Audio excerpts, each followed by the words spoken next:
Eric Burris here with you for the afternoon coffee talk. Of course, the big weather story continues to be Tropical Depression 9. We are going to be cycling through that information in the bottom left corner of your screen. And of course, we're going to be dedicating this entire mini broadcast of sorts to the very latest information. So there it is. 11 o'clock advisory is the latest we've got. New information will be coming in, though, at 5 p.m. or just minutes before. And one, of course, of the bigger questions is, does this get upgraded? Does this become a tropical storm? And there's an interesting kind of side story to that. But we're going to first look at the forecast, and then, of course, we're going to get into all of the data there. So that's the storm system. It is being sheared still at the moment, so it is not terribly organized. Here's a look at the forecast cone, the 11 o'clock advisory from the National Hurricane Center. I'm going to bring this full screen for you. And to give you an idea, the expectation is over the next 24 hours, it will become a tropical storm. Could it be today? Could it be tomorrow? Yeah, we'll have to play that out and see how that plays out. Could even be later this afternoon, right? Then it becomes a Category 1 hurricane sometime late this weekend or by forecast early next week, crossing over Cuba and then strengthening to a major hurricane just before landfall on Florida's southwest coast. Obviously, this is a bit reminiscent of Hurricane Charley, and we did discuss this quite a bit this morning on our 8 a.m. coffee talk, and that made me want to create just a quick graphic to illustrate the differences. So here we are, okay? There's the positioning. This icon here is the current position of Tropical Depression 9. There's the forecast cone. This line is the pathway for Hurricane Charley. So you can see they're eerily similar in nature right now. Look what happens over the overall forecast path. Eerily similar, right? And then, of course, when we look at the overall kind of idea here, you can see eerily similar. So these two storms are very interestingly close together. We do have brand new computer model data. So let's get right to that, okay? First off, there's the storm's position right now. Let's look at the computer model data. And Sunday, Monday, I'm just going to stop it right there. That's around lunchtime on Monday. The storm itself, somewhere just south of Cuba, very near that western tip of Cuba, okay? Computer models tightly in agreement. That gives you some level of confidence. Crossing Cuba through Monday evening into Tuesday morning reemerging somewhere near the Florida Straits, the Dry Tortugas, and then from there, a bit of a shift in the most recent model guidance, a little to the left, from about, the overall consensus, if we were to just say where the models are trying to hone in, from about Naples through the Big Bend. That's kind of the overall idea, at least with the most recent models and over the last few hours' time. A couple of things on that. This is going to change, right? An old mentor of mine, if I said old, he'd be upset, but a former colleague and mentor of mine always said it's good to be in the forecast cone early because you know it's going to change. Now, it may not change a ton, but it may change enough that you get cleared. In this case, it'll be interesting to see how that plays out. Now, with that new forecast information, let's look at how the models play into the current forecast cone, all right? So at the very latest path, you've got the National Hurricane Center's forecast on the right side of the forecast envelope. So do look at the 5 p.m. advisory for them to perhaps nudge landfall to Pinellas County or even the Nature Coast. Do look for that to be the case. The Hurricane Center does a fantastic job of forecasting, but one of the pieces of the puzzle that they do is they don't shift dramatically unless there's an overwhelming need. And in this case, there's not an overwhelming need. What there is perhaps a subtle shift, and that's what they do. They make subtle shifts. And I don't think that this is going to be any exception. Why that rapid intensification? Well, for starters, this storm system is expected to move over. There it is there in the bottom right corner. This is expected to move over, and I see all of your questions. Let me just kind of go through my little monologue of sorts. and then we can get to your questions. I promise I won't ignore you. I promise I'm going to take questions. The storm system, though, as it works forward, okay, and I'm just going to draw-ish a path, not exact, but basically through that area there, it's going to tap into some of the most potent fuel in the entire Atlantic basin. Around Jamaica, from just southwest of Jamaica all the way over toward like the Yucatan Channel, the tropical cyclone heat potential is absolutely on the top end of the spectrum, which means that it's hot water and it's deep water. And so because of that, the tropical system is just going to feed. One thing we're waiting on is for the wind shear to lessen. You can very clearly see this system has been quite impacted by wind shear here recently. It continues to really fire up convection, but that wind shear is playing in. The center itself is basically exposed. So, once that shear drops and it moves into that truly favorable environment, that's where we think this thing's going to take off, okay? All right, before we look at the model data, let's just talk a little bit about timelines here, okay? Made this earlier today, and I kind of love this graphic, okay? First off, on the left, you've kind of got a timeline. On the right, you've got our forecast confidence, all right? And this is, in other words, that's when we're honing in on things. So for today, let's just track it, right? Like I see over 1,000 people joining. I promise I'm going to take your questions. So thank you for hanging with me. But today we're just tracking. Tomorrow, I want you to start thinking, all right, maybe there's a possibility of a storm hitting. And if that's the case, midweek, what do I need to do? Right? Start thinking about making a list, groceries that I may need to pick up, things outside that I may need to secure. Like for me, I've got outdoor furniture I may need to pull in, right? That sort of thing. Sunday, all right, what haven't I purchased on my hurricane kit? Hopefully you've done that. Monday, that would be when we have to start doing the prep work. Tuesday, that's when we need to start finishing up the prep work. And then on Wednesday, theoretically, if all kind of plays out the way that we're looking, that's when a storm would arrive, okay? It's as simple as that. There's your checklist. And, we've gone over hurricane prep since the beginning of the season. Okay, to the global models. Let's take a look here. This is the GFS, and if you're new to our little Facebook Live coffee talk thing, we like to look at raw models and analyze them together, okay? So here's the most recent GFS, and I'm just going to switch over to the raw pressure just because I can read pressures better on this. So there we are. This is valid 6Z or 6 Zulu time on Monday. Let's just go to a round number and call it 12Z or 12 Zulu time. Zulu time is Universal Coordinated Time, UTC, Greenwich Mean Time. It's 4 hours off from Eastern Time. So 12Z, 12, 11, 10, 9, 8. That's 8 a.m. Monday morning, okay? You're looking at a 976 low, so that's about a hurricane. That would be a 963 low, 963.9 low, approaching the western tip there of Cuba. Now, that's the 12Z. Let's go back a run. It's about the same spot as the last run. All right, so back to current run. So the 6Z is what I showed you on Coffee Talk this morning. This is the 12Z.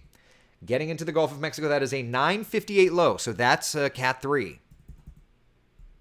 956, 961, 962. Kind of sitting there. Now that's where it gets interesting. The GFS for several runs has had the steering flow kind of stopping its forward momentum a bit. That would be concerning. Just in terms of rain and things like that, right? So there's Wednesday, 5 a.m. There's Thursday, 5 a.m. There's Friday, 5 a.m. Can you imagine? Wednesday, Thursday, Friday. That's like 3 days just sitting off in the Gulf of Mexico. 981 and then coming ashore in like the Big Bend. So that's the GFS Global. Let's go back and we'll look at the European.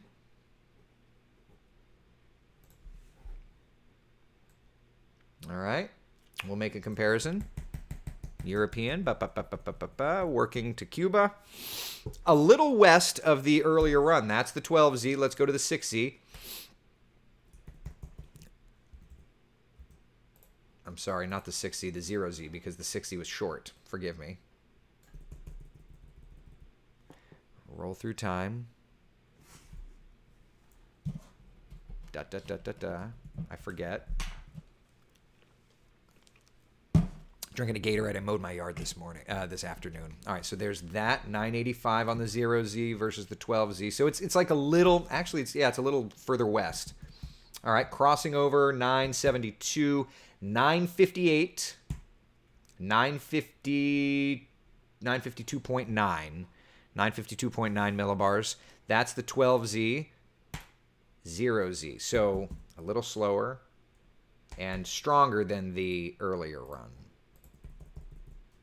And then crossing over the peninsula and moving out. So the European keeps it moving. The GFS slows it down, okay? Let's look at the European ensembles, and then we can look at the GFS ensembles.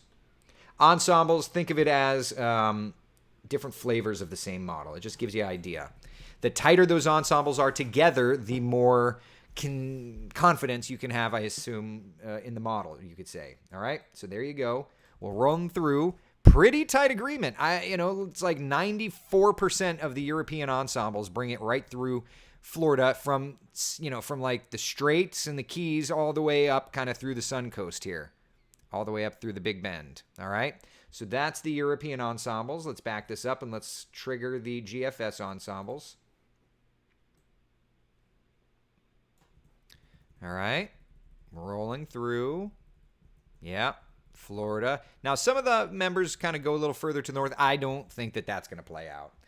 But there you go. You kind of get the idea, So the vast majority of the model ensembles are obviously in Florida, and certainly the operational models are in Florida. So again, with subtle confidence building, and again, I'll pop up the models, and then now we can chat. With subtle confidence building, and there's the spaghetti models. Again, just in your mindset, I want you to start following our timeline, okay?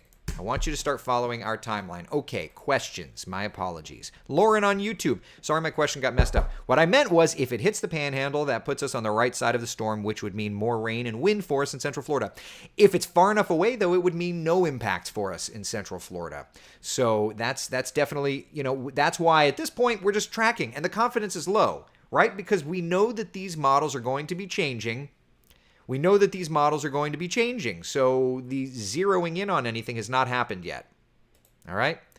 Christopher's asking if we are blanked. The answer is no, man. You're here to get some information. Hopefully you're not here to troll, right? So if we're here to get some information, let's get some information and let's chat. That's it. When will we have a better idea if it's coming to Volusia County? I've been saying this whole time that this weekend, especially late this weekend, we'll really key into it. But I think this timeline is. I said to a friend today, I think this is my favorite graphic I've ever made, right? Because Sunday, that's when we start to get into confidence. That's when we start to build our confidence a little bit, right? That's when we're starting to zero in on landfall points, right?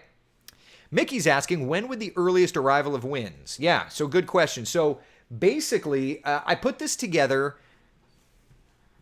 based on the National Hurricane Center's forecast, right?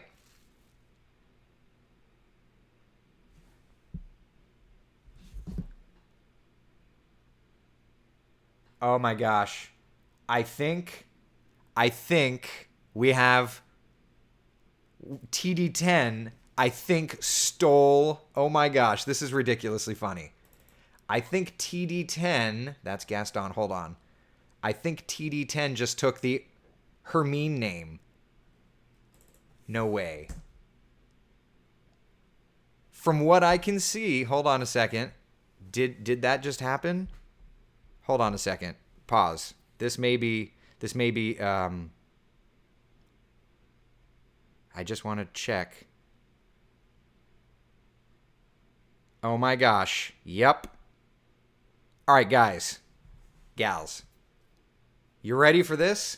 TD10, all the way off the coast of Africa, is going to be Hermine. Hold on. I have to text my boss because this is too funny.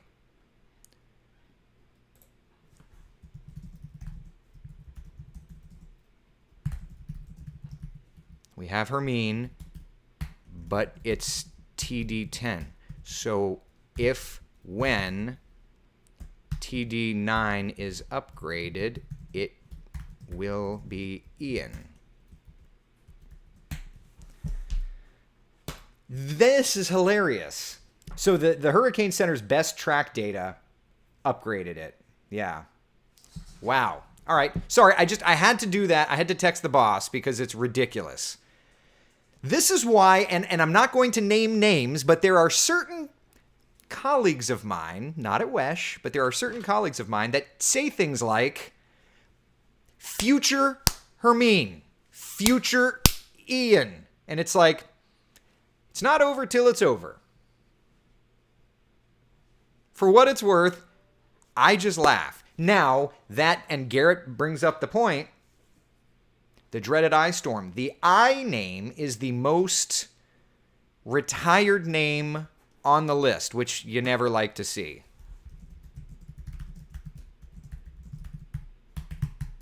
All right, sorry, texting the boss. No offense to you guys and gals, but the boss takes a little precedent. Okay, so anyway, that's something. That's something, yeah. They just posted that data. Wow. All right, so 10, all the way off the coast of Africa, will be Hermine. 9, whenever it's upgraded, will become Ian. All right. There it is. There it is. So again, though, confidence is relatively low. So when will we know when Volusia is struck, when Marion is struck, when Sumter is struck, whatever? If Sunday into Monday, that's when we start to get that confidence building, right? Okay. All right. That's a great question. When is the storm going to pass? So let's look at our Futurecast. Now, Futurecast is strictly guidance, not gospel, right? Now, that's not even close. Hold on. I have to find something to go a little bit longer. Okay. All right. So, guidance, not gospel. As long as you know that, let's take a look together, okay? Give it a second to load. Yeah, okay. All right. So, Sunday, Monday, Tuesday, right? Wednesday. So you've got the storm coming, and again, this is Futurecast showing it Southwest Florida, don't know where, but you can see there's a real sharp cutoff between strong storm and no storm, right? When does it clear out? There's Wednesday, getting out into Thursday. So Wednesday late into Thursday. I have to tweet this. Hold on a second. So we have TD10. So we have Hermine, but it looks like TD10 is getting that name. TD9, if when upgraded, should be named Ian. At least now we know who won that upgrade race. Okay, sorry, just had to get that tweeted out. All right. So Jennifer, that's when the storm would pass. By Wednesday, 8 p.m., that's when Futurecast is saying it should be past us, okay? I had a lot of people questioning about like the UCF game next week, Friday Night Football next week, all these different things. And that's the reason why, is because timing, but this should be in and out quickly enough. Brian, what about the miles per hour? Well, right, sure. So we can really only go based on computer model guidance, right? Let's take a look. This is the wind swath off the. You know what? Let's just do it this way. We'll go raw model data, states, Florida. We'll do wind.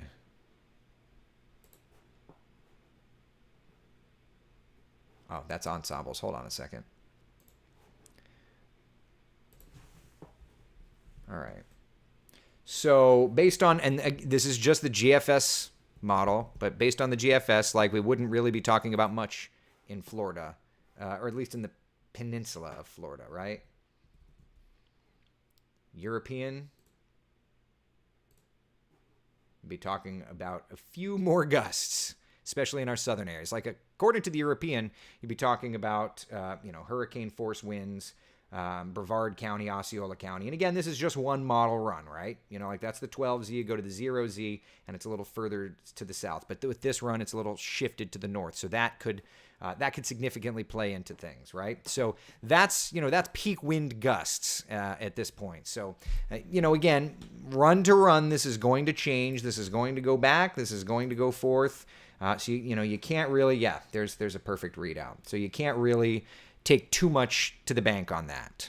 You don't allow rewinding of live videos, Ron says. I don't know what you mean, bud. Hermine would hit Florida before as a Cat 1 on the West Coast. Oh, yeah, previous versions of it, yeah. What about Sarasota County, Venice area on Sunday? Sunday should be fine. If we look at the forecast here, if you look at the forecast, oh, that's the Fiona graphic. My bad. Too many tropical graphics. If you look at the forecast, Sunday, the storm system is still going to be in the Caribbean. More than likely as a tropical storm. So Sunday, we're going to be good. I just want to make sure.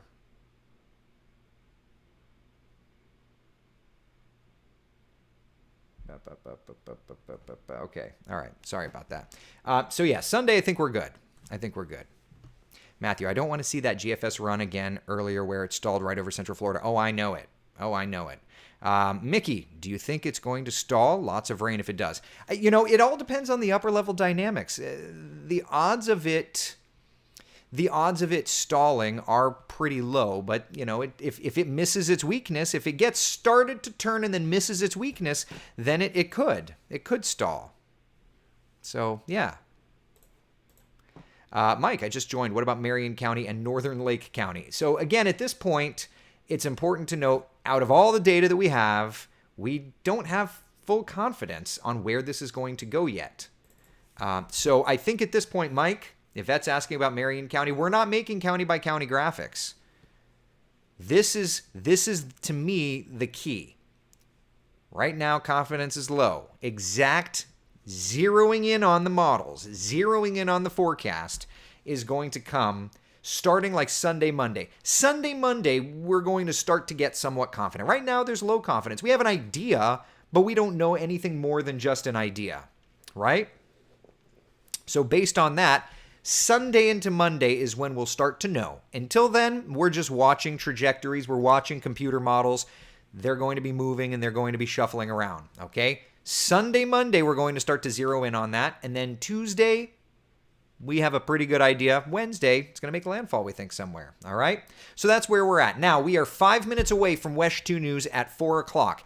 And there, meteorologist Alex Alisi and Chief Meteorologist Tony Manolfi are going to be tracking this storm. They're going to be discussing, of course, every little bit of information coming in. We discussed some. If you have any questions, I've got another couple of minutes. I'll chat with you. When does it look like the rain will pick up? It's normal stuff, but I would say next week our rain chances. Here, I'll show you the 7-day forecast.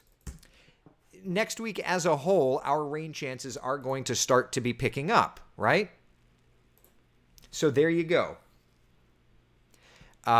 Tuesday, Wednesday, Thursday, tracking the tropics intently, okay?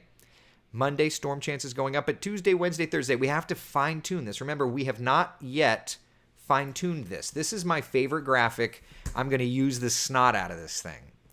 Forecast confidence for now is low. Sunday, Monday, once we start to get into confidence, we can start to have the discussions about this county, that county, this zone, and that zone, okay? Until then, can't do it, okay? All right? All right, listen. Be good. Be safe. Be tracking. I will be keeping you up to date. Be the sunshine in someone else's day. All right? Talk to you guys later.